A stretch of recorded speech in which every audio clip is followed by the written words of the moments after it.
But one of the things that I love is that so much of education happens within where you live. So it's the same thing as as you're in a living and learning environment, you can educate while they're in their space of living. Because we found that it's one thing to have a lecture, but it's another thing for them to actually apply it to them personally when they're able to sit down and really dialogue it out and think about it for themselves. I've participated in the Bible studies through all my floors since freshman to now, senior year. Freshman year, it's definitely more of I don't really know these people, so it's a lot of surface level, let's just read a book and talk about our favorite verses from it.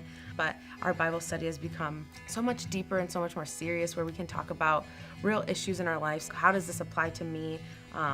Or how can I do this better, and to be able to keep each other accountable, not only during the Bible study, but to talk about it outside of Bible study. Ron Capico, the chaplain, every single one of my RAs invites him to their floor, and he does cookies with Capico. And I always want to sit in on those and see these 25, 30 girls, they love this time with Ron, and they have these great conversations. And so just really seeing that there's value to learning in your living space, and people are open and they want to learn.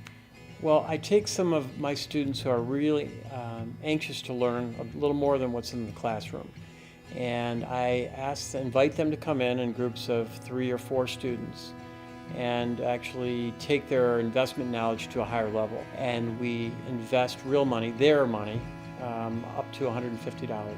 And we all go in together, all 4 or 5 of us, and put in $600 or so, and we watch the investment and just to see what it does over a period of time, over the semester. He said he's never turned a student down who wants to learn and understand finance more in a smaller setting. So it's a little nerve-wracking. I mean, it's your own money, so it's kind of I don't want to make a mistake. Basically, we just kind of pepper him with questions, and he just kind of goes off on things of life experiences, stories, and really just kind of culminates them together. And he doesn't know what's gonna happen.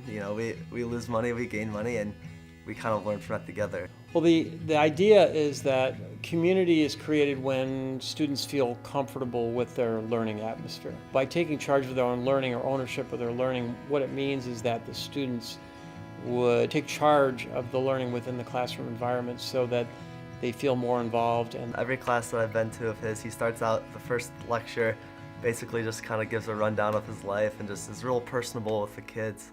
And so I probably learned the most just kind of hearing from his stories of things that he's done in the past, stories of his mistakes he's made through investing or his mistakes just in life, and really sees value in that business world, but also sees a lot of truth in Christ.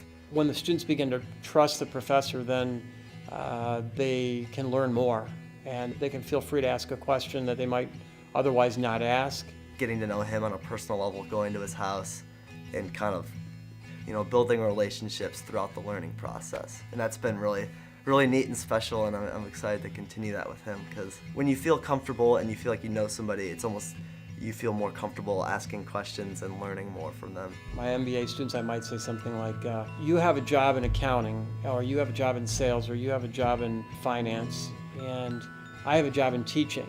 We're not really that much different. It's not like I'm better than you because I'm teaching this subject. You have a lot to contribute to this class. I'm actually learning from you as much as you're learning from me.